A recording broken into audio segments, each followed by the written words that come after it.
Préparons donc nos cœurs à contempler la majesté de ces terres bénies.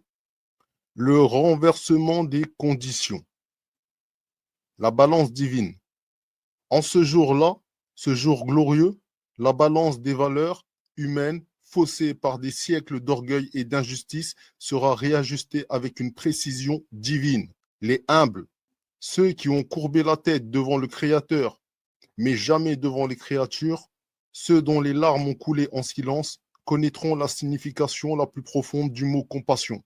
La compassion ne sera plus une pitié condescendante, mais un océan de tendresse émanant du juste gouverneur de la terre qui les élèvera en honneur et fera de leur patience un diadème. À l'opposé, les orgueilleux, enivrés par leur pouvoir, leur lignée et leur fortune, subiront l'humiliation la plus cinglante.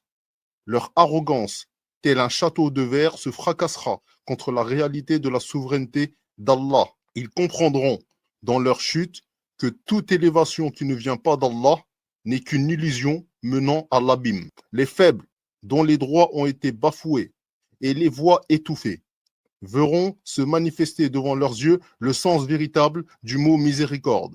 La miséricorde ne sera plus une faveur, mais un droit inaliénable.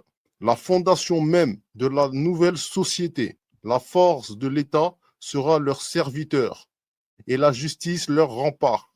Et les forts, les tyrans qui ont bâti leur trône sur des montagnes de crânes et d'injustice, apprendront avec une certitude terrifiante qu'il n'y a de force ni de puissance qu'en Allah. Leurs armées se dissoudront, leurs technologies seront impuissantes et ils réaliseront que la force qui perdure est celle de la vérité.